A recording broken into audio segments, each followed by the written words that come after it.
श्रद्धा और सबरी परिवार के सभी सदस्यों को मेरा नमस्कार।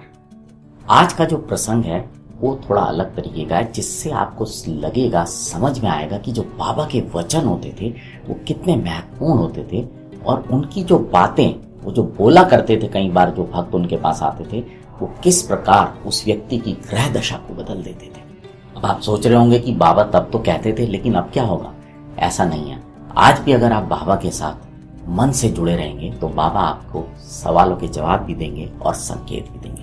खैर, आज का प्रसंग शुरू करते हैं। उससे पहले एक चीज बताना चाहूंगा कि इस कार्यक्रम के दौरान हमने कुछ चित्र इस्तेमाल किए हैं जो हम नहीं जानते किसने खींचे, किसने बनाए, लेकिन हम बाबा से प्रार्थना करेंगे कि वो उन पर और उनके परिवार के सभी सदस्यों पर सदैव अपनी कृपा और आशीर्वाद बनाए रखें और श्रद्धा और सबरी जो परिवार है, जो धीरे धीरे बड़ा हो रहा है, इसके भी सदस्यों का सदैव मार्गदर्शन करता रहे। तो बात इस प्रकार की है कि मुंबई के बांद्रा के इलाके में एक तेंदुलकर परिवार रहा करता था।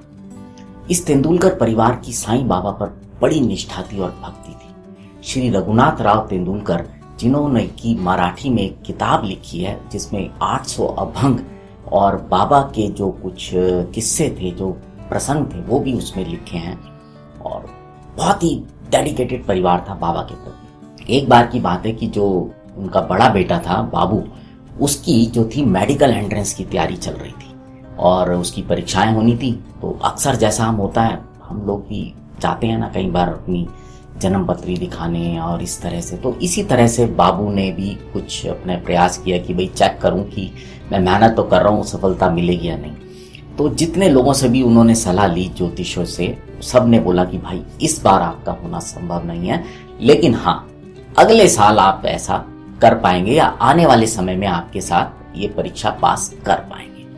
बाबू ये बात सुनकर बहुत निराश हो गया, क्योंकि बाबू बहुत मेहनत कर रहा था उस परीक्षा को पास करने के लिए।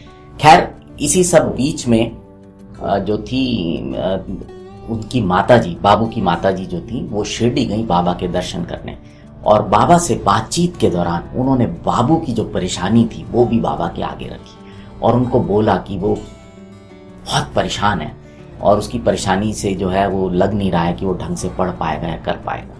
तो ये बात सुनकर बाबा ने उनसे क्या कहा, सुनिए ध्यान से। बाबा बोले, अपने पुत्र से कहो कि मुझ पर विश्वास रखे, सब भविष्य कथन तथा ज्योतिषों द्वारा बनाई कुंडलियों को एक कोने में रख दे और अपना अभ्यास कर्म चालू रखे। शांत चित्त से परीक्षा में बैठे, वह अवश्य ही इस वर्ष उत्तीर्ण हो जाएगा। उससे कहना कि निराश होने की कोई बात नहीं। तो बाबू की माता ने आकर बाबा का संदेश बाबू को सुना दिया। बाबू ने मेहनत की, परीक्षाएं दी, लेकिन बाबू को फिर भी उम्मीद नहीं थी कि वो पास हो पाएगा।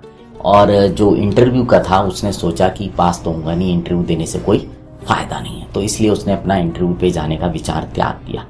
तभी वहां पर जो बाबू के अध्यापक थे, उन्होंने एक और जो स्टूडेंट के माध्यम से बाबू के पास संदेश भिजवाया कि भाई उम्मीद है कि तुम पास हो जाओगे, इसलिए तुम अपना इंटरव्यू देने जरूर आओ। और इस तरह से बाबू ने वो इंटरव्यू दिया और बाबू उस वर्ष ही मेडिकल की परीक्षा में पास हो गया। तो आपने देखा किस प्रकार से बाबा के वचनों ने जो उस समय की उसकी ग्रह दशा थी उसको सुधार दिया, उसको ठीक कर दिया और बाबू जो है अपनी मेडिकल की परीक्षा में पास हो गया।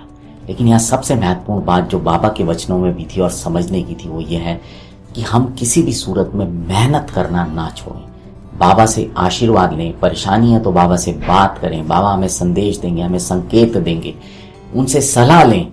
लेकिन जैसा कि बाबा ने बाबू के लिए कहा था कि अपना अभ्यास कर्म चालू रखें, तो आप भी अपनी मेहनत को चालू रखें, मेहनत करना ना छोड़ें, लेकिन बाबा पर विश्वास रखें, भरोसा रखें। अगर आपको आज का ये प्रसंग अच्छा लगा हो तो इसे और भी साईं भक्तों के साथ साझा कीजिएगा। अब आपसे विदा लेता हूं, जुड़े रहें श्रद्धा और सबूरी के साथ। नमस्कार।